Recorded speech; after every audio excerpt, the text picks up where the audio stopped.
Bitcoin chart, I remind everybody that Bitcoin has dominance over the entire cryptocurrency space at this point, and I will also remind. Just back this guy up. Consolidation. Let's start right here. CoinsKid says, if we fall into this channel, I'll call a bear market. Until that time comes, I'm full bull mode, consolidation before continuation to 200K. And he shows here using the Bitcoin chart. I remind everybody that Bitcoin has dominance over the entire cryptocurrency space at this point. And I will also remind you that, that means this space is still really young, because the use case of each token, like what XRP is designed to do in its full-scale intended use to solve remittances, problems for payment providers and small medium enterprises and the financial industry and banking and central banking for cross-border settlement and settlement of derivative products and things of that nature as well.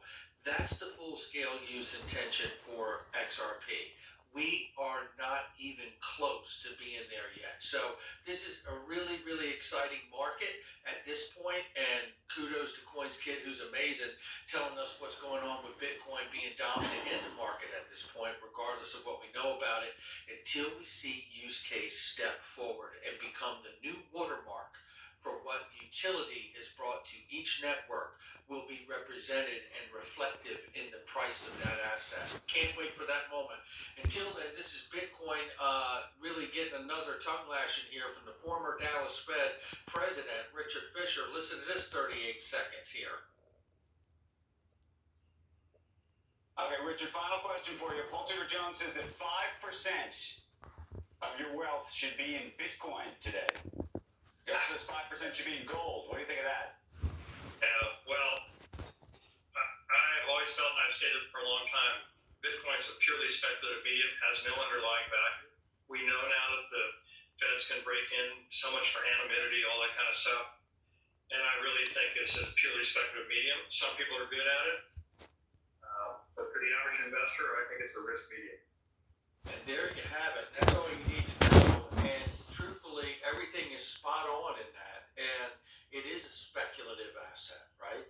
And yes, you can move value through it, but I could have made a phone call today on my first cell phone, but it wouldn't be as easy to do with all the upgrades of the towers and the infrastructure and the system, or even if it is possible anymore to make a call with your first ever cell phone that you had. But that's what Bitcoin is. It's the first technology. It's the first coin Redundant. in this space. Like it or lump it. That's what we're looking at. No, well, that was a difficult analogy to understand, but I think he's bang on. So Bitcoin hasn't matured really, even though it's the dominant currency. The use cases, so the utility or the functions that it can serve are, in that person's view, restricted to being that of a speculative asset, and that is not the same animal. It's entirely different from XRP in the sense that XRP is a network of relationships and interrelationships between potentially, and in reality, I think central banks. So RippleNet and other technologies that Ripple own that are being delayed, they're being thwarted, and the world is being denied the benefits by the SEC's in just pursuance of this case.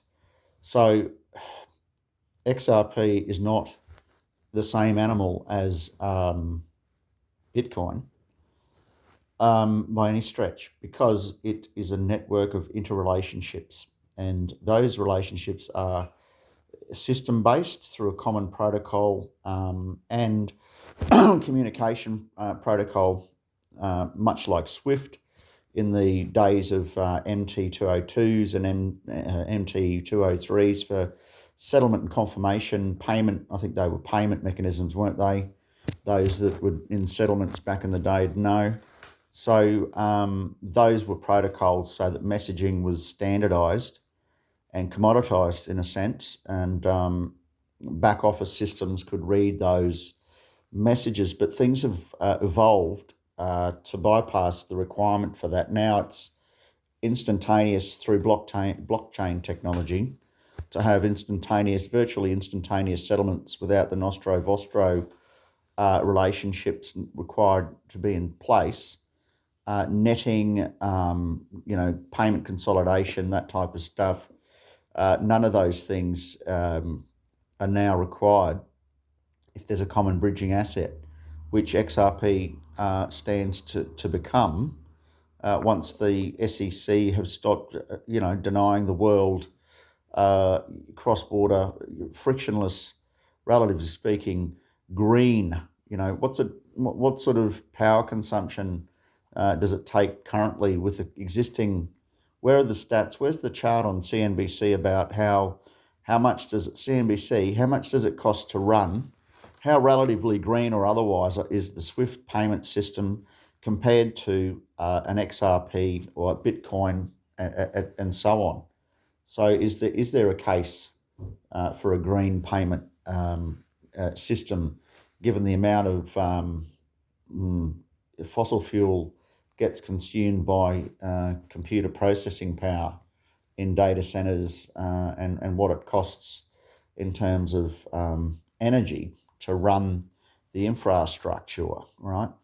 So poles and wires versus satellites for communication filling the NBN black spots, that'd be nice. They could be XRP powered projects, because this is the other use case. It's not just currency, it's a way of investing cross-border for cross-border frictionless investment. So capital flows across borders from where it is to where it needs to be, as chosen by those that have got it in the rich countries, can give credit to people that don't even have a bank account, much less a credit rating. So they're, some might have a bank account, but they don't have a credit rating. They are underbanked, and some are unbanked, no account, right? So why not set those things up? And cross-border remittances is the other use case for XRP. But again, the world's held to ransom. Other competitors are allowed to enter the market, while the court case is, I think, unduly and unfairly delayed. And to that extent, I really believe that the courts are going to become complicit in the whole process at some point if they continue to allow this bullying of this company and this international market. So there's a global marketplace being held to ransom by this court case in the SEC. True or false, CNBC? Is the world being held to ransom by the SEC or just the United States? Because the last time I checked, there were international relationships set in place by this company with the intention of using a global bridging asset, right, of which there's a multitude, 3,700 or something, 10,700. Ask Ginsler, he should know how many there are and how many there aren't by now, surely. Have they gone through every one of these currencies that are out there and made a decision on what its status is? No, they have not.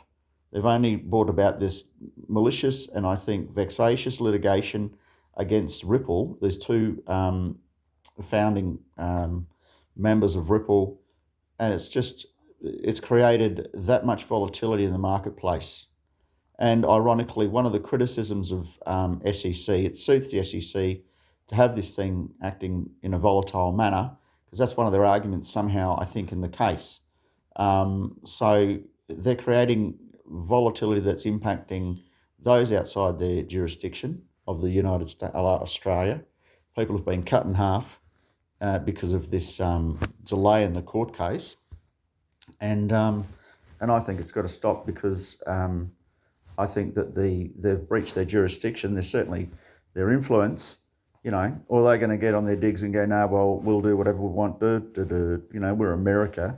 We've got contempt for the known universe, including Australia. So thanks, fellas, for your rigour.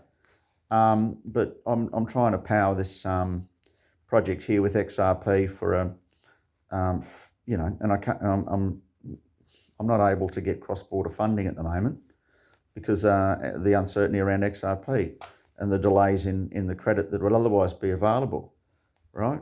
And the collateral, well, I can't, you know, borrow against an asset now that's been cut in half, and until this thing settles and until XRP is allowed to be relisted and used as a currency on the Ripple net and others, then I think the SEC are just holding the world to ransom, and I think that should be followed up with by regulators in Australia to say, hey, you're stepping on our toes here.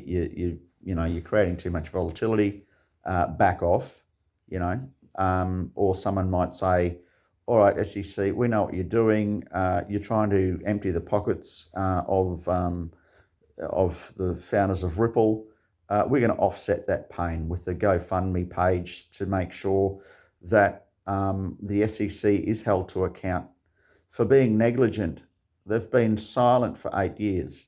Silent for 8 years, how they can nitpick one particular and how they can delay and how the courts can allow them to continually delay in what's clear to everyone to be vexatious litigation. And they've acted in a manner that's inconsistent with the public interest because they're damaging the global public as well as their own public through denial of greater utility, greater speed of transactions, seamless transactions, all of the use cases that are on the websites and have been touted to be, you know, revolutionary, the fourth revolution. And then boom, there's a cloud over the departure of Clayton. You know, it doesn't bode well for a global regulator in the SEC, and I think that I don't necessarily want to be influenced by that activity as an Australian, and so I think that they need to drop it. I think they need to drop the case to protect the innocent in foreign countries and understand their role, as Gensler doesn't, because he's regulated ex post for the crisis that happened, past tense, and the Basel III committee have got standards in terms of, and I doubt they've up to speed most banks in terms of liquidity with Basel II, much less the rigours of Basel III.